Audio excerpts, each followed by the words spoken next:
বস, আজকে একটা খবর দেখছেন? ইরান আর যুক্তরাষ্ট্র তো যুদ্ধ বেঁধে গেছে বস। হ্যাঁ, সুমন সাহেব, এটাই তো আমাদের মোক্ষম সুযোগ। আপনার কথা বুঝতে পারলাম না বস। হ্যাঁ, সুমন সাহেব, সেটা আপনার বোঝার দরকার নাই। আমাদের যত তেলবাহী জাহাজগুলো আছে, তেলবাহী জাহাজগুলোর সাথে যোগাযোগ করেন, যোগাযোগ করে হ্যাঁ, সুমন সাহেব, ওটা আপনার দেখার বিষয় না। আপনি আমাদের যত তেলবাহী জাহাজগুলো আছে, সব জাহাজগুলোকে আপনি গভীর সমুদ্রে নোঙর করতে বলেন। আমাদেরকে তেলের কি সংকট তৈরি করতে হবে, জনগণকে বুঝাতে হবে বিশ্বজুড়ে তেলের ব্যাপক ঘাটতি।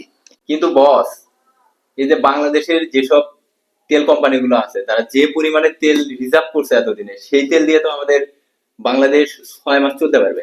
তাহলে আমরা কেন এই কৃত্রিম ঘাটতি তৈরি করব? এই জন্য তো আপনি কর্মচারীরাই মালিক। আমি যদি তেলের সংকট তৈরি না করতে পারি, ব্যবসাতে লাভ করব কিভাবে? বস, তাহলে এটা তো জনগণের সাথে প্রতারণা করা হয়। তাদেরকে তো প্রতারিত করে আমাদের মানে তাদের কাছ থেকে অর্থ গ্রহণ করা হচ্ছে। আপনাকে এত কথা বুঝতে হবে না, আমি যেটা বলছি আপনি সেটাই করেন। ঠিক আছে বস, তাহলে আমি তাই করতেছি। বস, সমস্যা তো একটা বেঁধে গেছে।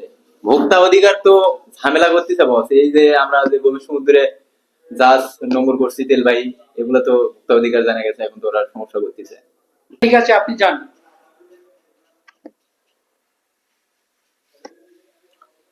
হ্যালো। হ্যাঁ ভাই, আমি নয়নুর বলছিলাম। আপনি আজকে অফিসে আমার একটু দেখা করেন তো ঘন্টাখানেকের ভিতরে। ওকে ওকে, থ্যাংক ইউ, আসেন।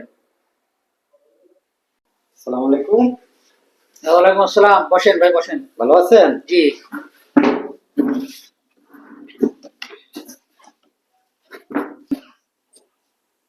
হ্যাঁ করিম সাহেব, আমার যেসব জাহাজগুলো গভীর সমুদ্রে নোঙর করছি, আপনি ওইগুলোর আবার তদন্ত শুরু করছেন কেন? আপনি তো যা করতেছেন সেটা তো ঠিক না। আপনি তো বাংলাদেশের আপনি তো তেলের সংকট তৈরি করছেন। এই বিষয়ে আপনার এত ঝামেলা করার দরকার নেই। আমার যে তেলের ব্যবসা, এখান থেকে যে 5% লাভ আপনাকে দিব। আপনি এত কোটি কোটি টাকা ব্যবসা করতেছেন আর আমাকে শুধু 5% দিবেন, সেটা তো হবে না। ওকে করিম সাহেব, আপনাকে 10% দিব। আপনি এই নিয়ে ঝামেলা করেন না, ওকে? বস, বলেন ডাকছিলেন কি জন্য? সুমন সাহেব, করিম সাহেবের অ্যাকাউন্ট নাম্বারটা রেখে পরে 1 কোটি ওনার অ্যাকাউন্টে ট্রান্সফার করে দেন। ঠিক আছে বস, তাহলে আমি অ্যাকাউন্টিং এ যা টাকাটা দেওয়ার ব্যবস্থা করতেছি। আচ্ছা, ওকে। ঠিক আছে, আসেন, হ্যাঁ? ভালো থাকেন, হ্যাঁ।